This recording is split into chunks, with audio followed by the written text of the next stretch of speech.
My son and his wife threw me through a glass door. The glass shattered. I was bleeding. They called it an accident. I sat in that cold kitchen, alone, thinking maybe I was really worthless now that I had no paycheck. But what they never knew is that I had quietly inherited $21 million. They thought I had nothing left. What will they do when they realize I could buy and sell everything they own in cash? I never expected to see my own blood on the kitchen floor. Not in my son's house. Not at 71. It happened on a Tuesday. Snow had just started falling outside, soft and steady, like the hush before something breaks. Bradley and Juliana had been tense all morning. I made myself small, the way older women sometimes do when they sense their presence is no longer welcome. Juliana stood at the counter, arms crossed. Her voice was sharper than usual. "You're still holding on to the deed, aren't you?" She didn't need to raise her voice. Her tone sliced clean enough. I looked at her, then at Bradley. He didn't meet my eyes. He just stood there, fiddling with his phone, as if this conversation didn't involve him. But it did. It involved all of us. The house still had my name on it, and they didn't like that. I knew they had been planning something. Whispers, missing mail, locked drawers. But I had kept quiet. I said calmly that I wasn't ready to sign anything, that maybe we could sit down later and talk it through. Maybe after dinner. Juliana didn't wait. She took 2 steps forward and pointed toward the back door. She said I needed fresh air, that I was being emotional, that it was better if I stepped out. Her hand gripped my arm, not hard at first, but firm. Then something shifted. Bradley, still silent, moved beside her. I remember his hand brushing mine, like he meant to help me walk. I remember the tightness in his jaw. The next second, I was falling. My back hit the glass. There was a loud, dry crack. Then everything gave way. I landed outside, half in snow, half in shards. Cold bit into my arms. The smell of blood mixed with the bitter scent of pine and winter. For a moment, I thought I might never get up again. But I did. I always have. From inside, Juliana shouted that it was an accident, that I lost my balance, that they were trying to help. But they didn't open the door. They didn't come to check, not even Bradley. I stood. My hand was bleeding. My coat was torn. Snow soaked through my shoes. And yet all I could feel was a stillness, not shock, not pain, just stillness, like something inside me had snapped back into place. I turned away, walked down the driveway, not a single word. It wasn't the first time they made me feel like I didn't belong, but it was the first time I saw it clearly. They wanted me gone. They had plans for this house. And in their eyes, I was no longer the mother who raised him. I was an obstacle, a signature, a delay. I didn't go to the hospital. I went to the diner on 4th and Maple, sat at the back booth, ordered coffee with extra cream. The waitress didn't flinch when she saw the blood. She just handed me a napkin and said, quietly, "Take your time." And I did. That night, while the snow kept falling, I booked a rental car and checked into a motel. My hands still ached, but my mind was sharper than it had been in years. I knew I had to act carefully, quietly. I wasn't going to scream or beg or play victim. I was going to do what I had always done best. Observe, think, move. They thought I was weak. They thought I was finished. But they forgot who built this life in the first place. They forgot who made sure they never went hungry, who covered their college loans, who co-signed their mortgage. They forgot. But I didn't. If you're still listening, thank you for being here. Some stories don't start with a smile or a celebration. Some start with broken glass and the silence that follows. But silence, when chosen, can be powerful, and mine was just beginning.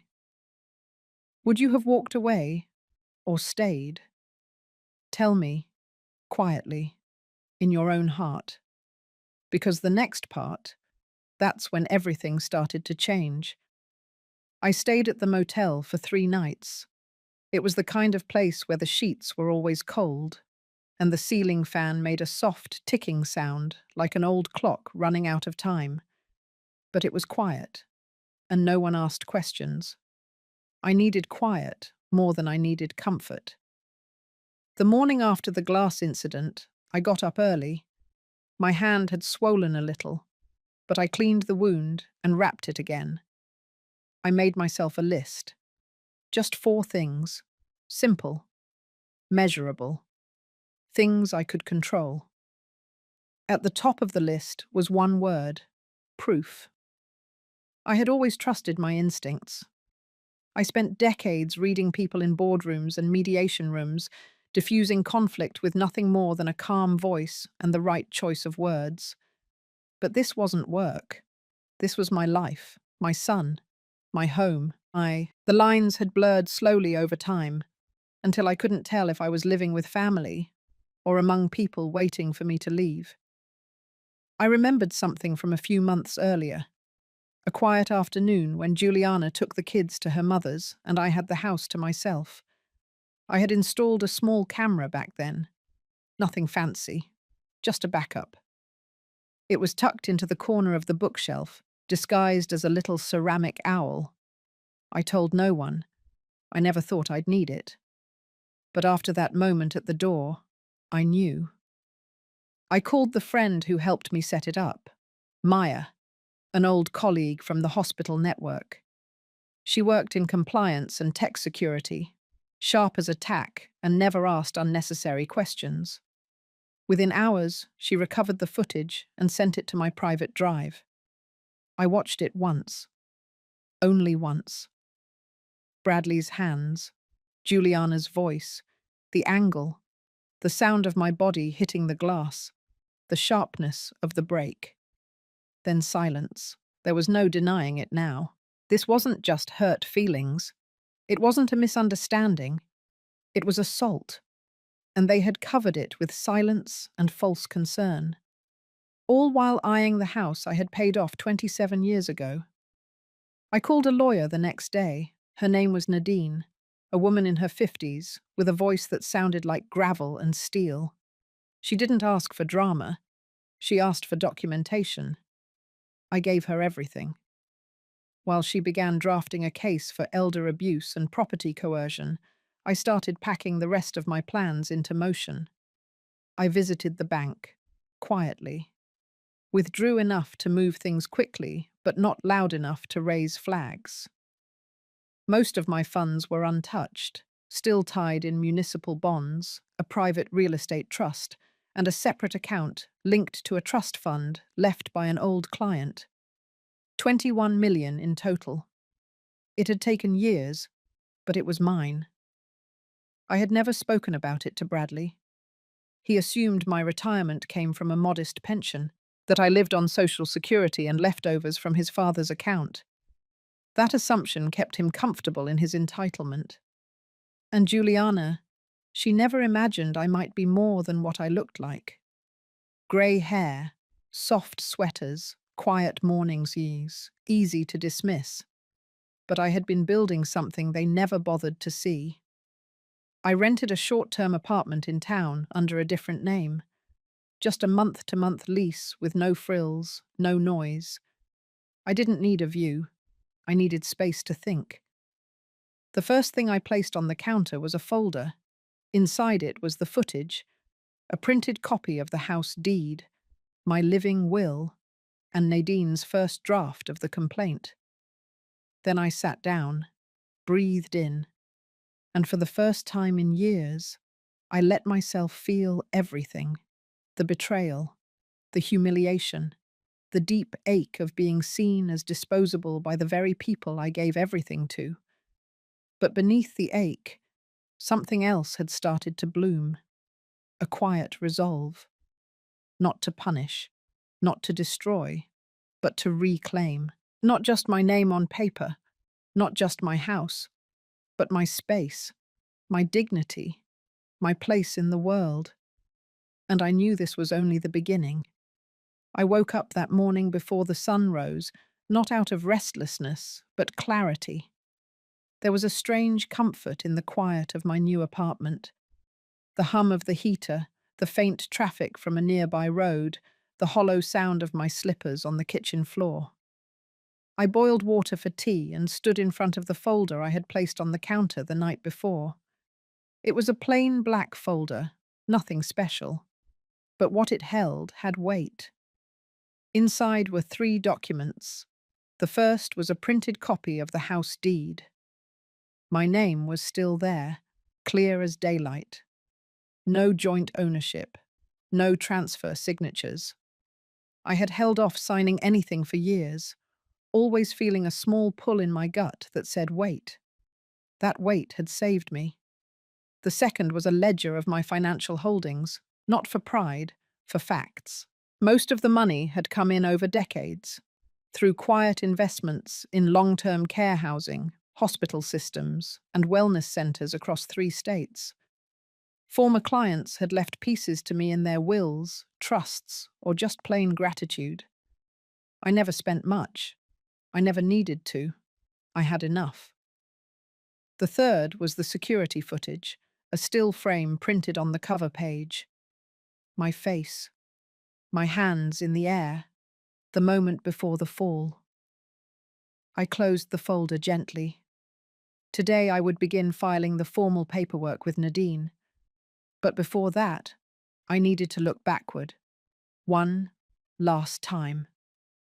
I pulled out an old notebook from my purse, the kind with the green cloth cover, the edges worn soft. I had used it to jot down things over the years. Conversations, dates, notes from when I started feeling like something was off. It wasn't the big moments that built the full picture. It was the little ones. Like the time I noticed the mail being sorted before it reached the kitchen table, or how Bradley insisted on managing the utility bills himself, even though I had always paid them. The questions Juliana asked, casual but calculated, about who would inherit the house, or if I had updated my will. And then there were the papers I never saw again, my social security statements, the envelope from the bank. I remembered one day I asked if my Medicare card had arrived, and Juliana had waved me off, saying she had put it somewhere safe. I never found it. Alone in the kitchen of that quiet apartment, I realized what I had been feeling wasn't paranoia. It was preparation. They weren't waiting for me to die. They were preparing for me to disappear, quietly, without fuss, without questions. I took a long sip of tea and stared out the window. Snow had returned again, fine and steady, covering rooftops like dust on forgotten shelves. After breakfast, I dressed with care. Not out of vanity, out of purpose. Grey trousers, black turtleneck, wool coat. The same coat I wore when I signed my first leadership contract at the hospital in 1984. That coat had seen the inside of more boardrooms than most junior partners ever would. I carried the folder into Nadine's office at exactly 10 o'clock a.m. Her assistant, a brisk young woman with short hair and clipped sentences, led me into a room with bookshelves lined in legal binders and framed citations. Nadine sat behind a clean desk. No clutter, no photos. Only a pen and a yellow legal pad. She didn't offer small talk. She didn't need to. She opened the folder, flipped through each page, and nodded. It took less than 30 minutes for her to confirm what I already knew. I had a case. Not just for assault, but for financial manipulation, coercion, and willful neglect of a dependent elder. Colorado had clear laws on elder abuse, and Nadine had worked with judges in cases like this before. Quietly, without media, but firmly. I asked her to keep everything sealed. No public filings yet. I wasn't looking for headlines. I wanted resolution. She agreed. We would move slowly but deliberately. By noon, I had signed the preliminary affidavits. By 3 p.m., copies of the footage had been secured in 2 locations. And by sundown, I was back at the apartment, sitting in the same chair by the window, the folder now thinner but heavier in impact. It would still be weeks before charges were filed, maybe longer before the court date, but the motion had begun. And once something like this starts rolling, it cannot be undone. That night, I didn't sleep much. My body ached in places it didn't before. My hand still had a slight tremor from the injury, but I no longer felt small, or forgotten, or invisible. I knew the people I raised didn't see me clearly anymore. They saw what they thought I represented: obstacle, liability, delay. But they didn't know everything.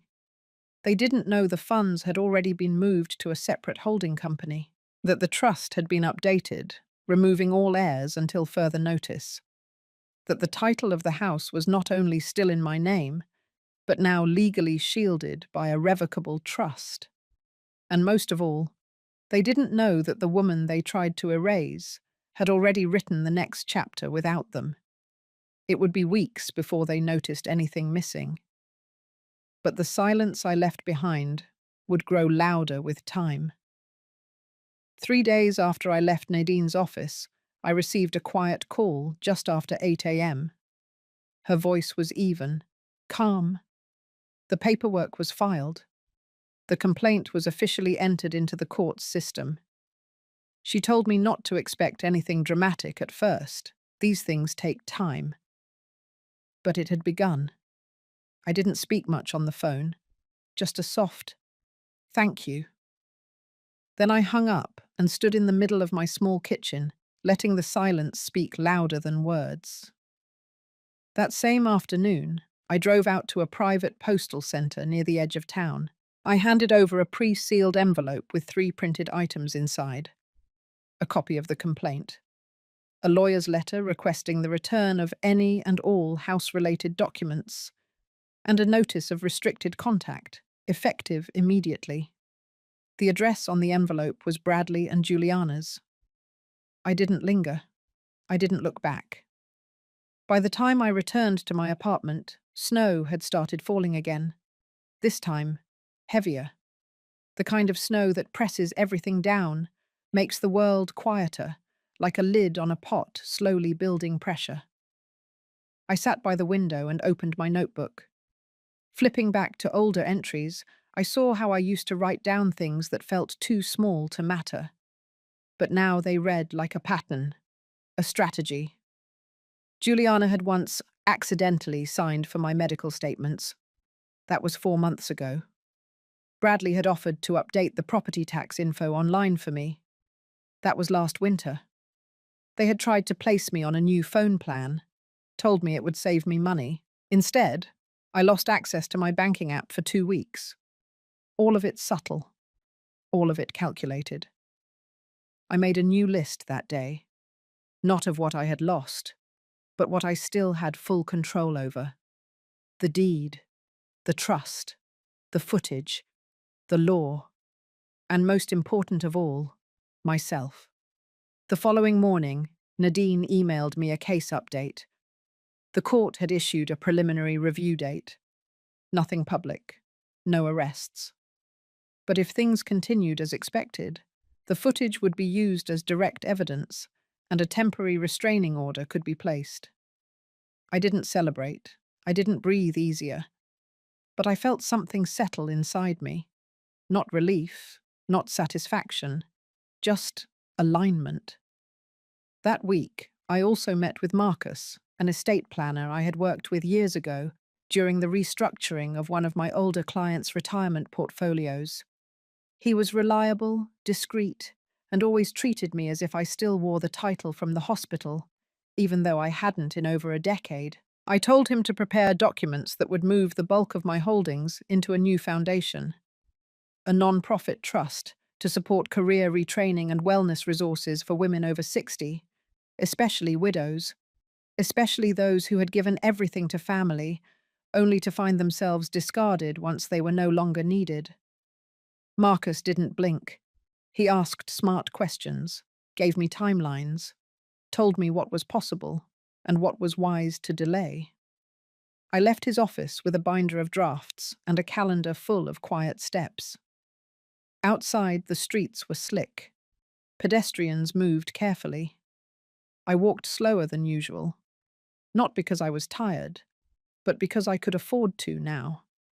For the first time in years, I wasn't rushing to prove anything.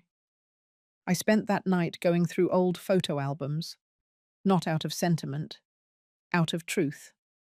I wanted to see the moments I had forgotten, the smiles that were real, the holidays where the warmth didn't feel rehearsed. One photo stuck out. Bradley, at 12, sitting beside me on the hospital lawn, eating a sandwich I had packed in a lunchbox. His hair messy, his arm looped around my shoulder. He wasn't cruel then. He was just a boy with too much emotion and not enough space to process it. I held that photo for a long time, not to justify, but to remember where we had come from, so I could fully understand where we had arrived. A few days later, I received a voicemail from Juliana. Her voice was tight, professional. She said they had received my lawyer's letter and were surprised at the accusations. She hoped we could resolve this privately. No apology, no regret, just control. She sounded more worried about the paper trail than the glass shards still buried in my coat pocket. I didn't respond. Nadine would handle all contact moving forward. I wasn't going to argue. I wasn't going to explain. Instead, I prepared. I made copies of all documents, stored them in 3 separate locations. I scheduled a second appointment with Marcus to finalize the transfer of the first portion of the funds. I purchased a new jacket, grey wool, heavy, built for cold days and long walks. The old one, the one with the bloodstain on the sleeve, I folded and placed in a sealed bag. Not to forget, but to preserve the line between before and after. Then I went for a walk. The wind was sharp, but I didn't flinch. My body had adjusted to discomfort. But my mind was clearer than ever. They thought pushing me through glass would break me. What they didn't realize was that some glass breaks clean, but the woman standing on the other side can come out sharper, not bitter, just precise. And now I had precision, and paperwork, and patience, and the law. The apartment grew quieter as the week went on. Snow piled against the window ledge and swallowed the outside noise. Each morning I woke with the same rhythm. Tea first, then documents, then walking. It became a kind of silent ritual, one that helped me stay sharp without slipping into sadness. On the 5th morning, I drove west into the mountains. I didn't tell anyone, not even Nadine. I left early, just after sunrise, with a small overnight bag and the new coat. I had made a reservation under a different name, a habit I had picked up during my years managing high-profile hospital staff who needed discretion. Some things never leave you. The road twisted through tall pines and frozen lakes. The sky hung low, grey and steady. When I arrived in Aspen, it was nearly noon. The snow was thicker there, fresh, untouched. The air felt cleaner than anything I had breathed in weeks. I checked into a small cabin near the springs. Nothing extravagant, but clean. A fireplace, a view of the slope, a full kitchen I wouldn't use. I wasn't there for leisure. I was there to breathe in silence, to remember who I was before the noise began. That evening, I soaked in the outdoor pool. The water was warm, almost too warm against the cold air, and I stayed beneath the surface longer than usual. Not to forget, but to empty myself, to make room. The next morning, I woke early and sat on the wooden deck, wrapped in a blanket. I sipped coffee and thought about the version of myself that used to make excuses for how Bradley treated me. The woman who used to say, maybe he's just stressed. Maybe he's just protecting Juliana. Maybe I misunderstood. I had stopped making excuses the day my back hit glass. Now I looked back with sharper eyes, and I began making new outlines, not for court dates or documents, but for how I would live if I no longer needed to explain myself to anyone. That same day, I walked into town and stopped at a quiet bookstore I used to visit years ago. The owner, a woman named Ruth, still remembered me. We didn't talk much. I picked out a few books, mostly about quiet women who changed their lives late in life, and left without announcing who I was or why I was there. I didn't need to be the woman with the folder. Not today. By the third day, the cabin felt like it belonged to me, not because I owned it, but because I had brought myself there by choice. There's something powerful about reclaiming space, even if temporary. It's the difference between escape and return. I wrote letters that night. Not to Bradley, not to Juliana.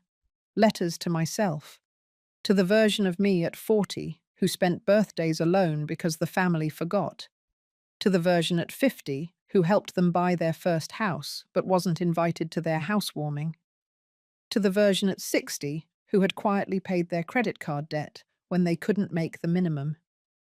I wrote to each of those women and told them they did what they could with the knowledge they had. I forgave them, and I thanked them, because without them, I wouldn't be here, strong enough to walk away, smart enough to plan ahead, quiet enough to let truth do the work. That night, the snow turned violent. Winds howled against the windows, rattling the glass, reminding me how fragile walls can be. But the fireplace stayed lit, and the roof held strong. I didn't feel unsafe. I felt awake. The next morning I checked out early. The road back was slick and steep, but I didn't rush. At every curve I thought about what came next. I knew Nadine would be preparing the next filing. I knew Juliana would probably try to respond with some version of charm or outrage. I knew Bradley would do what he had always done, go quiet, then passive, then resentful. But I wasn't going back into that house. I wasn't going back into that old version of myself either. Instead, I drove straight to the building that held my newly registered foundation. The paperwork was finalized 2 days before. I hadn't told anyone, not even Marcus. It was my private start. I walked up to the receptionist, handed over my ID, and smiled when she looked up and said the name of the foundation. I asked her to say it again, just so I could hear it aloud. The Montrose Initiative, a place for women over 60 to rebuild. Quietly, powerfully, on their own terms. She handed me the welcome packet. I thanked her, walked into the small office that had been reserved for me, and sat down in the chair behind the desk. No ceremony, no applause. But inside, I felt something shift, something real. Bradley once told me I was too sensitive, that I needed to stop taking things so personally. Now, I took things personally on purpose, not out of pain, out of clarity. Because sometimes, after the snow settles, you realize the path wasn't lost. It was just covered for a while. And now, I was walking it on my own. The first time I saw Juliana again, it wasn't in a courtroom or over a phone call. It was at a property showcase. I hadn't planned it that way, but life has a strange rhythm once you stop trying to control its tempo. The firm she worked with was hosting a tour of newly renovated homes on the outskirts of Denver. One of the homes, a minimalist 5-bedroom ranch style with open beams and Scandinavian interiors, had been funded by a private investment group. What Juliana didn't know was that the group had recently come under new management. Quietly, discreetly. That management was me. I had arrived 10 minutes early, wearing dark sunglasses and a long coat. I didn't need to hide, but I also didn't want to be the center of attention. I walked the house like any other guest, listening to Juliana's polished voice as she explained the imported tile, the underfloor heating, the solar panel rebates. She looked the same. Perfect hair, firm voice, that overly gracious tone she always used when she was selling something. I watched her gesture to a couple, both younger than her, about the upgraded kitchen. She smiled in a way that didn't reach her eyes. When she turned and caught sight of me, I saw her expression flicker, just for a second. Then she composed herself. She wasn't sure whether to acknowledge me. I didn't give her the chance. Instead, I walked into the master bedroom and ran my fingers along the windowsill. The air smelled of cedar and lemon oil. Everything was staged. Nothing felt lived in, just like their marriage. Chloe, her assistant, followed me. She was young, sharp. I had seen her once at a family function years ago when she was still new to Juliana's team. Now she wore a tailored suit and held a clipboard. She cleared her throat behind me and said, in a tone more arrogant than necessary, that this was a private showing. I turned slowly and looked her in the eyes. I didn't need to raise my voice. I simply handed her a business card with the name of the investment firm. My name was listed under strategic partner. Her eyes scanned it, then widened. She stammered something about checking with Juliana. I told her to take her time. I'd be in the sunroom. 10 minutes later, Juliana came in. She didn't greet me. She didn't ask why I was there. She just looked at the card in Chloe's hand, then back at me. I saw the panic beneath her calm. I asked her if she had reviewed the latest sponsorship ledger. She didn't answer. I already knew the answer. The company she worked for had taken a bridge loan from a group of silent backers for that particular renovation. When I had assumed management of the fund, I became a silent partner, not for power, for positioning. Juliana stood rigid, her eyes calculating. I could almost hear the gears turning in her head. She knew this wasn't random. She knew this wasn't a coincidence. I told her simply that everything had a paper trail, that all things left behind eventually lead back home. And then I left. I didn't wait for a response. I didn't need a confrontation. That wasn't the point. The point was to remind her that she had underestimated the wrong woman. That evening, I sat alone at a small cafe just outside the city, sipping black tea as the sky turned a deep purple. A young waitress asked if I needed anything else. I smiled and said no, thank you. For the first time in a long while, I didn't feel invisible. Later that night, I checked my email.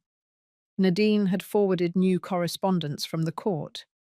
The investigation had officially moved from preliminary review to active motion. There would be interviews, depositions, and if necessary, hearings. She had also included a list of evidence items now sealed for the case. Among them was the footage from the night of the incident, sworn affidavits from two neighbors who had heard the argument, and the financial history of Bradley's attempts to consolidate my utility bills under his name.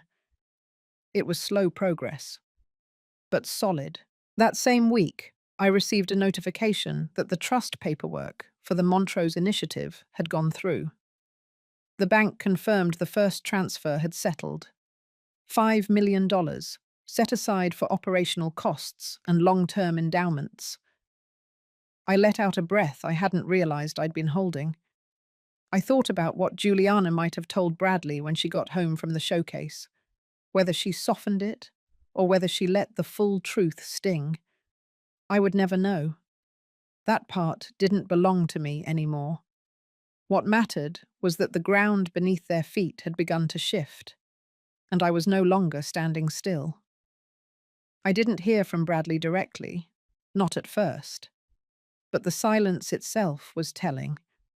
For someone who had always managed to insert himself into every conversation, every room, every choice I made, his sudden retreat spoke volumes. Juliana, however, couldn't help herself. Less than a week after the showcase, I received a forwarded message from Nadine, a carefully worded email from Juliana's legal team, claiming there had been misunderstandings and emotional misjudgments during the family dispute. They suggested a resolution outside of court, one that involved mutual agreements, privacy, and, unsurprisingly, the immediate cessation of all pending motions. They wanted a deal. I didn't respond. Nadine did. Her reply was brief. The process would continue. No further commentary would be entertained outside official channels. The email chain stopped there. Later that same day, Marcus called. He wasn't the type to panic, but his voice had a tightness I hadn't heard before. He had received an unexpected inquiry from a third-party real estate group asking for ownership verification regarding one of the parcels linked to my trust. Apparently, someone was trying to poke holes. I asked Marcus what he needed from me. He paused, then told me he already handled it. The documents had been reinforced months ago, thanks to the restructuring we had done early in the year. There was nothing to worry about. Still, he wanted to keep me in the loop. After we hung up, I sat in my living room, staring out at the slow drift of snow. I wasn't surprised. I had expected pushback. But this was something else. This was desperation disguised as strategy. That evening, I reviewed the list of properties Bradley had once asked me to co-sign for, back when he and Juliana were still building their business. At the time, I had declined politely. Something about the way he had worded it, like it was my duty as a mother, made me hesitate. I hadn't known why back then. I just knew it felt wrong. Now it felt like instinct had protected me. Quiet, stubborn instinct. The next morning, Nadine sent another update. The preliminary discovery phase was closing. The court had approved the next step. A pre-motion hearing would be scheduled, and with it, the release of evidence to both sides. That meant the footage would no longer just be a quiet file stored on a private drive. It would become a matter of record. I spent that afternoon walking through the local arboretum, even though the paths were half frozen and the benches cold. There was something comforting in moving forward while everything else seemed to be standing still. As I walked, I thought about the last Christmas I had spent in that house. Juliana had ordered catering. Bradley had barely spoken to me. The grandkids had been glued to their tablets, uninterested in the gifts I had carefully picked and wrapped. I remembered placing a glass ornament on the tree and seeing my reflection distorted in the silver surface. I didn't know then that it would be the last time I'd sit at that table. But now I was glad I hadn't known, because I might have stayed too long out of guilt. And guilt was no reason to keep bleeding. Later that week, the court issued a formal notice. The hearing would take place in 2 weeks' time. It wouldn't be dramatic. No televised drama, no packed room, just a judge, a few attorneys, and documentation. Still, it would be the beginning of truth being spoken aloud. Meanwhile, I kept moving. I met with the Foundation's first round of advisors, women from different parts of the state. Some had lost their spouses, some had lost their homes, but all of them had one thing in common: they had been overlooked. As I listened to them share their ideas, I realized something. For all the silence I had endured in that house, for all the times my voice was softened or dismissed, I had never truly lost it. I had just been speaking to the wrong people. After the meeting, one of the women walked up to me. Her name was Janice. She had soft eyes, but her voice had weight. She told me she had seen the way I listened, not just to reply, but to hold space, to make room for someone else's truth. It was the kindest thing anyone had said to me in a long time. That night, I pulled the folder out again, the one I had kept since the beginning, the one that held my medical files, financial records, copies of the trust, and the external hard drive containing the video. I placed it in a new fireproof safe I had installed in my apartment the week prior, because it was no longer just protection, it was preparation. The house Bradley and Juliana had tried to control was no longer theirs. The bank had frozen the line of credit under review. The mortgage had been flagged. Everything was starting to shake beneath them, and they had no idea how still I had become. Because stillness, I had learned, is not weakness. It is waiting with intention. And I was done waiting. It started with a phone call from Nadine on a quiet Thursday morning. Her tone had changed. It wasn't sharp, but it carried a weight I hadn't heard before. The house, my former house, was officially under investigation. The footage had been reviewed by both the court and a special division that handled elder abuse. They were taking it seriously now. She said there would be an official site visit. Officers would be sent out, not just to collect more evidence, but to walk the ground, to see the place where it happened, to observe the setting in its real, physical context. Juliana had been the first to call the court that morning, apparently frantic, apparently caught off guard. I didn't feel satisfaction, not even relief, just a stillness, like watching the first crack spread through the surface of a frozen pond. I didn't ask for details. Nadine said she would handle everything. What I needed to do now was stay steady. No contact, no sudden movements. The process was working as intended. Later that day, I sat at my small dining table, my fingers resting on the soft edge of the teacup. The snow outside had begun to melt slightly, a rare moment of sun cracking through the weeks of cold. I let it land on my face through the window. Quiet, warm, unbothered. That afternoon, I received a message from an unfamiliar number. Short, no greeting. "Your neighbors are talking. What are you doing to us?" There was no name, but the number was tied to Bradley's phone.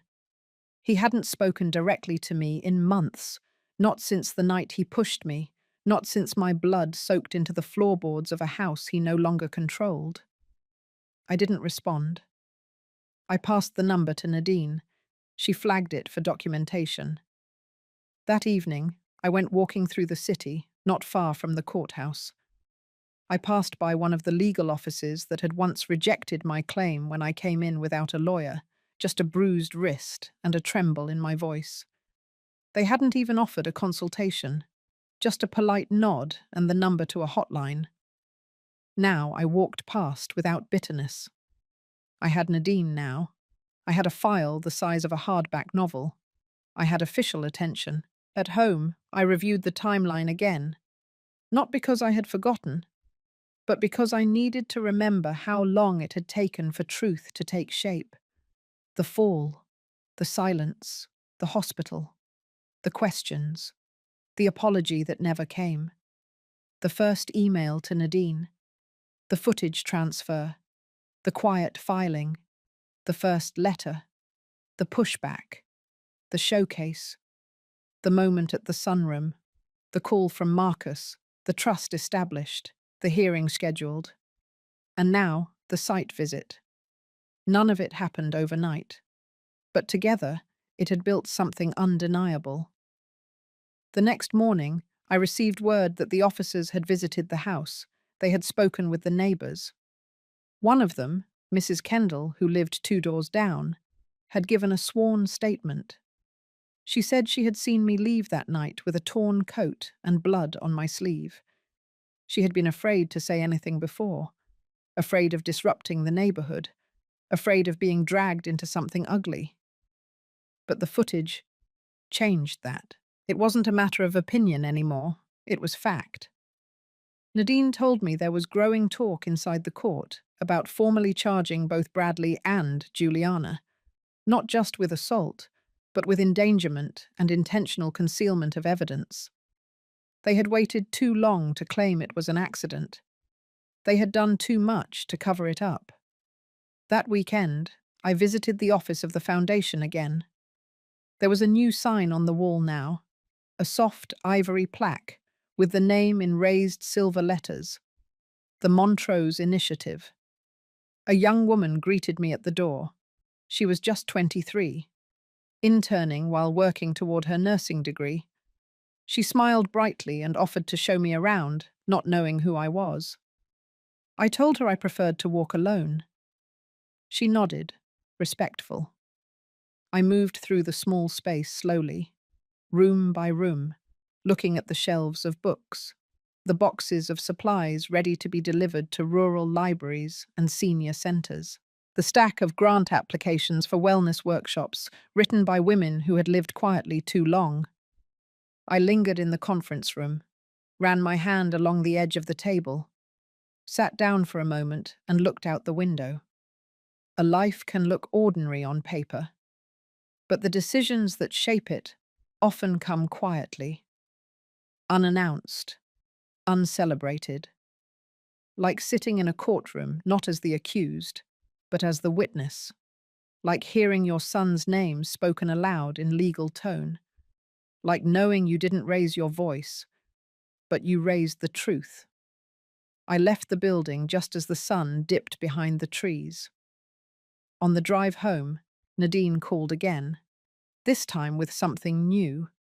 The county clerk had received a sealed filing from Juliana's attorney, a request for early mediation, voluntary, private, a last attempt to avoid formal charges. It meant only one thing. They knew what was coming, and they were afraid. I pulled the car to the side of the road, rolled the window down, let the air sting my face. I didn't feel victorious. I felt awake, alive, unbroken. The court date wasn't loud.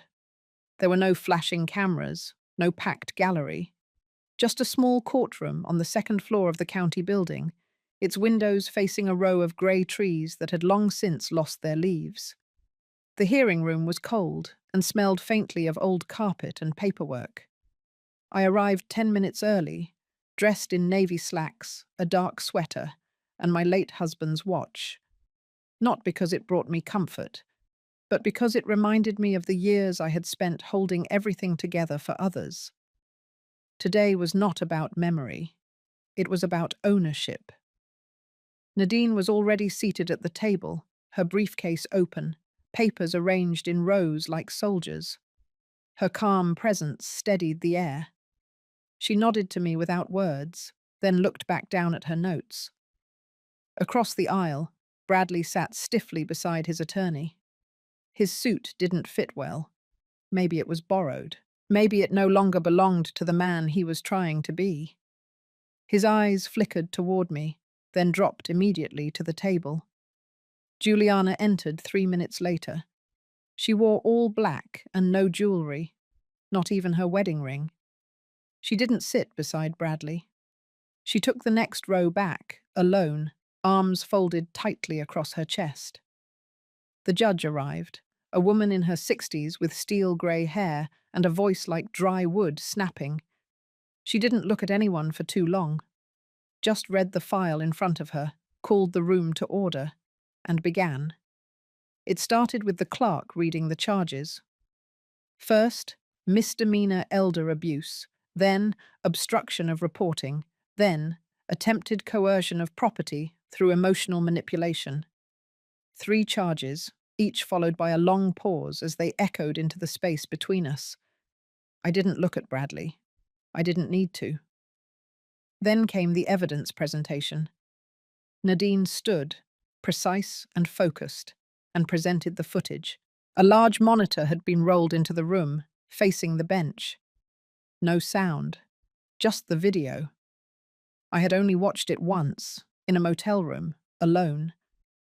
Now I watched it again, but I did not flinch. My eyes stayed on the screen the entire time. Bradley's arm reached across the frame. My body staggered back. The glass shattered. I disappeared from view. Silence, Then the video ended. There was no gasp in the courtroom, just stillness. Even the judge sat motionless for several seconds before writing something down and signaling for the next item. Then came the statements. Nadine kept it short. She didn't dramatize. She spoke only of facts. My injury, the delay in reporting, the attempts at intimidation, the documentation of asset transfers Bradley had attempted weeks before the incident. A pattern. She called it subtle, but clear. Bradley's attorney responded with deflection. Stress. Miscommunication. A family argument taken out of context. A moment of unintentional harm. He painted a picture of a son pushed too far by misunderstandings. Then Juliana was asked if she wished to make a statement. Her lawyer leaned in. She shook her head. No words. Her silence was the loudest thing she had ever said to me. The judge didn't deliberate long. She didn't hand down a full sentence. This was only the evidentiary hearing. But she did rule that the case would proceed to full review, that the evidence warranted further action, that the protective order I had requested would be extended. Bradley was ordered not to contact me in any form. Juliana as well. Financial access frozen, shared accounts under audit. The investigation would expand. When the gavel came down, I didn't exhale. I just stood, nodded to Nadine, and walked out of the room without looking back. Outside, the wind had picked up. Leaves scraped across the sidewalk like dry whispers.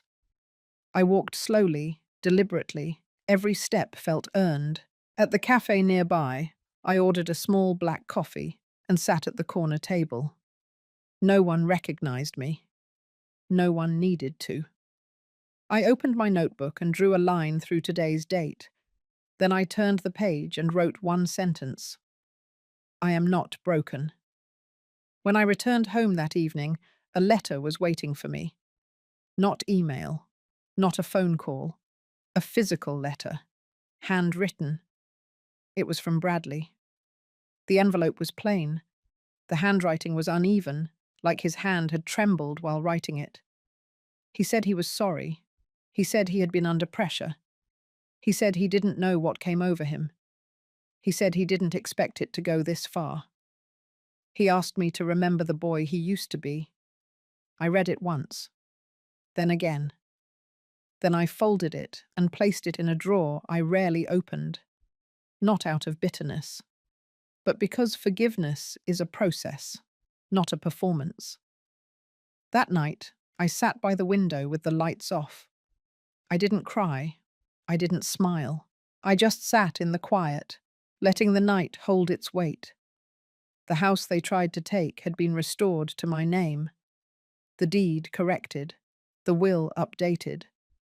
My foundation had gained its non-profit status.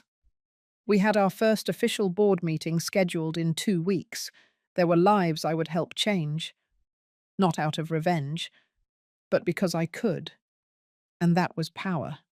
Not the kind that shouts, the kind that builds. I sat on the edge of the guest bed in my new apartment, the letter still tucked away in the drawer across the room. I hadn't touched it again since that night, but I'd thought about it. Not the words he wrote, but the things he didn't say, the things he didn't seem to understand. All those years, I held my tongue. I let myself shrink in corners. I let them speak over me, correct me, dismiss me with soft smiles and patronizing silence. Not because I didn't know better, but because I thought love meant choosing peace over pride. That day in the courtroom, when he couldn't look me in the eye, I finally understood. I had given too much. I had raised a son on fear, not the kind that shouts, but the kind that whispers quietly. Don't push too hard. Don't expect too much. Don't disappoint. And now I was seeing that child reflected back in the man, a man who had learned that guilt could be brushed off, that apologies were enough, that forgiveness was automatic. I stood up and walked to the window, Snow was falling again. The city never truly stopped moving, but there was a calm in the rhythm of it. I breathed slowly. For once, the tightness in my chest was gone. The next morning, I attended a community roundtable hosted by the foundation. We gathered in a rented hall at a library branch just outside Denver. Dozens of women came, some alone, some with daughters, some with notebooks full of dreams they had put off for decades. I watched them speak, nervous at first, then stronger as their voices met nodding heads and understanding eyes. There was something holy about the way they listened to one another. No judgment, just shared ache and quiet recognition. During a break, a woman named Felicia sat beside me. 65, recently divorced. Her son had moved away and barely called. Her eyes were kind but worn. She told me she used to think becoming invisible was just part of aging, that it was normal. Now she wasn't so sure. I told her that I had once mistaken silence for strength, too, that I had thought not asking for anything was a kind of virtue. She laughed softly and said, "Then maybe it's time we rewrite what strength looks like." Later that evening, as I walked to my car, I passed a small bookstore near the corner. There was a sign in the window, "Local authors reading next Saturday." I smiled to myself, then kept walking. It wasn't about being seen. It was about finally seeing myself clearly. At home, I prepared tea and opened a blank notebook. I didn't plan to journal. I just wanted to feel paper again. It reminded me of when I used to write notes for Bradley's school lunches. Little encouragements. "You've got this. I believe in you. You're stronger than you think." And now, I was writing those same words to myself. The next morning, Marcus called. The final audits had come back. Every attempt Bradley and Juliana had made to touch my assets had failed. The fraudulent requests, the disguised inquiries, the manipulative paperwork filed just days before the incident, all documented, all blocked, all traceable. Marcus's voice carried a quiet pride. He also told me something I didn't expect. A law student working under his mentorship had offered to take the case further, not for more punishment, but for precedent. The footage, the documented pattern, the silence I endured. It all painted a picture of systemic elder abuse that often went unseen. She wanted to write about it, raise awareness. I gave my consent. Not because I wanted my story to be told, but because I wanted others like me to know they weren't alone. That same week, Juliana's name was removed from 2 properties she had tried to leverage. The bank had reversed the transfer. She had no legal claim. And Bradley? His accounts remained frozen. The judge had set a review hearing for financial restitution. And yet, I didn't feel triumph. I didn't need it. What I felt instead was a soft clearing, a quiet path opening before me, no longer tangled with confusion or dread. That weekend, I went back to Aspen. I walked the trails I had first found months ago, when I ran from the chaos, unsure of what was next. This time, I walked them not as someone escaping, but as someone returning. On the last stretch, as the sun began to dip low, I stopped near the ridge that overlooked the valley. I closed my eyes. I thought about that night. The glass, the silence, the ache in my chest as I waited for an apology that never came. And I whispered softly, not to him, but to myself. "You didn't deserve that. Not the push, not the neglect, not the years of being talked over, looked past, depended on only when convenient. Not the assumption that you would always be there, always say yes, always stay small. You didn't deserve any of it. And you survived it anyway." That night, I slept without waking once. The first full sleep I'd had in years. No memories chasing me through the dark. No whispers of what I could have done differently. Just rest. Just breath. Just peace. It was never about revenge. It was about reclaiming the voice I'd buried beneath years of quiet. And now that I had it back, I wasn't going to let it go. I walked into the office that Monday morning just as the first snow began to fall again. The Montrose Initiative had grown since the last board meeting. The walls were no longer bare. They held framed photographs of the women we'd helped. Smiling faces, graduation certificates, business licenses, letters from daughters who watched their mothers rebuild. In the main room, I saw the new coordinator setting up for a workshop. She looked up, offered a nod, then went right back to organizing. That small moment felt like something I never thought I'd experience again. I wasn't being tiptoed around. I wasn't being handled. I was just another person doing the work. I walked past her and into the quiet conference space we now called the Founder's Room. I opened the side drawer and removed the sealed packet I'd been holding onto for months. Inside was the last of the financial paperwork. The full transfer of my remaining assets into the trust fund. $21 million. It still didn't feel real. And yet here it was. Signed, sealed, legally untouchable.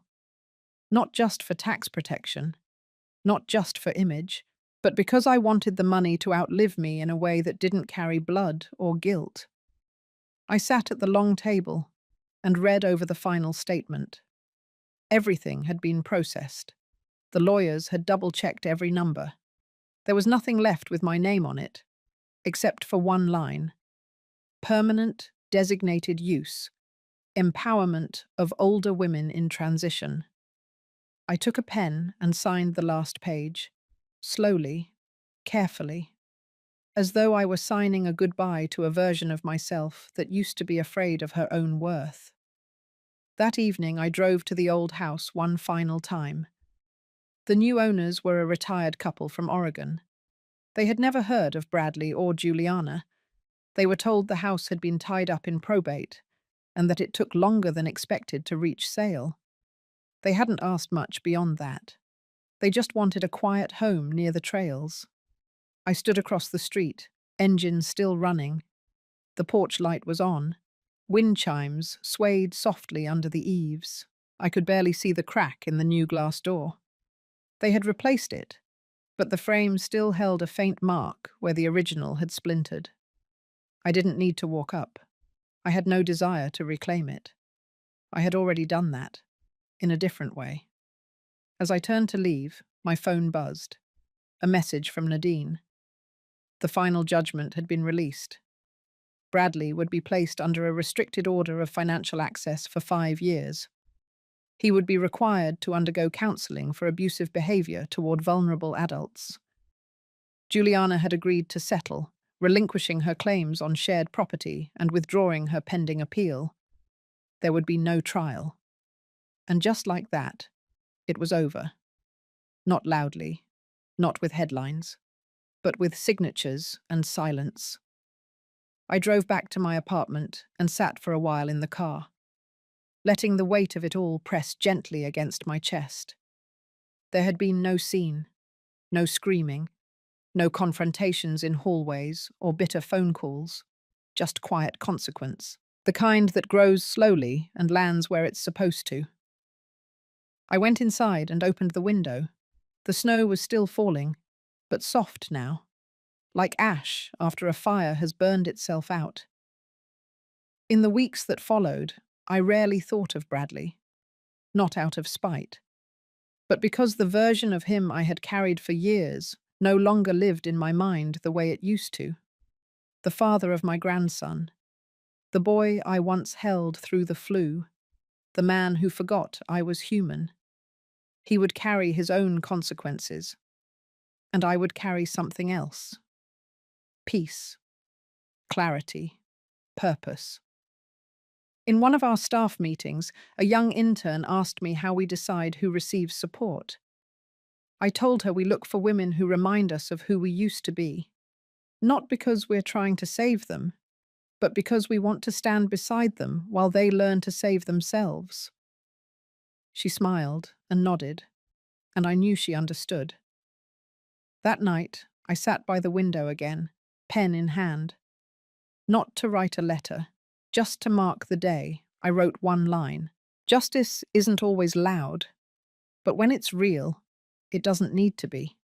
And I underlined it, slowly, once.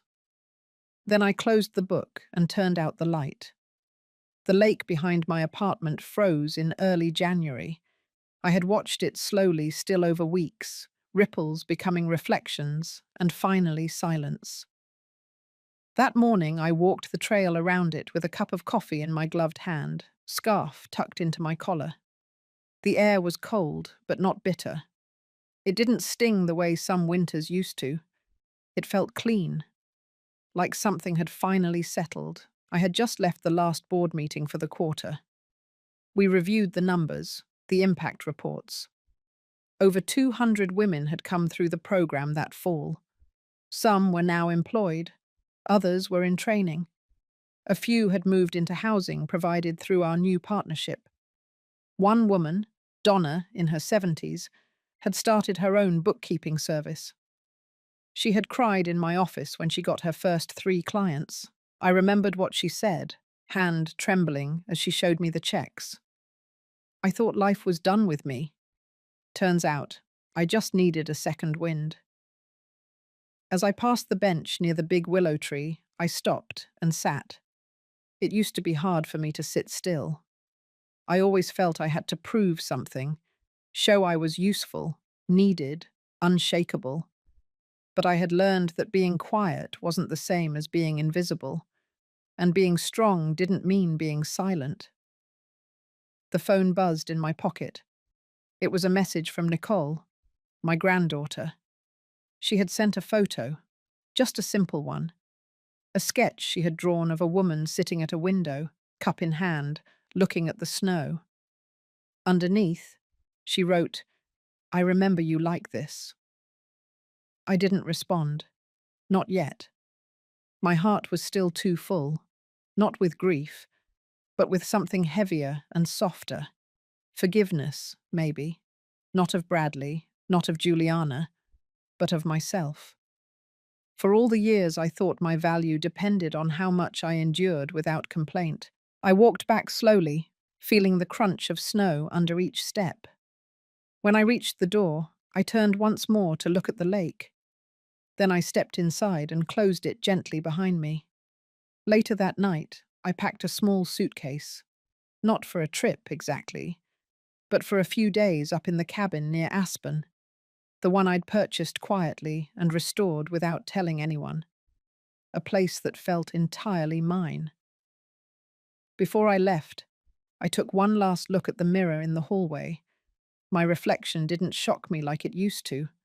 The lines were still there, the grey still threaded through my hair, but the eyes were different, not hardened, just clear. I whispered something only for myself to hear. You kept going. And I meant it, because I had, through the doubt, through the betrayal, through the silence, through the long nights of thinking maybe I'd imagined it all, that maybe I had been too much, or not enough. But I had been enough all along. I just needed to remember how to stand on my own ground. And now, I had. If you've ever chosen silence because no one would listen, if you've ever been dismissed or forgotten by the people you love, then this story was meant for you. Share how you feel after hearing this journey. You never know. Your words might be the light someone else needs while walking through their darkest moment. We read every comment, even the quietest whispers. This isn't just a storytelling channel. This is where silence gets heard.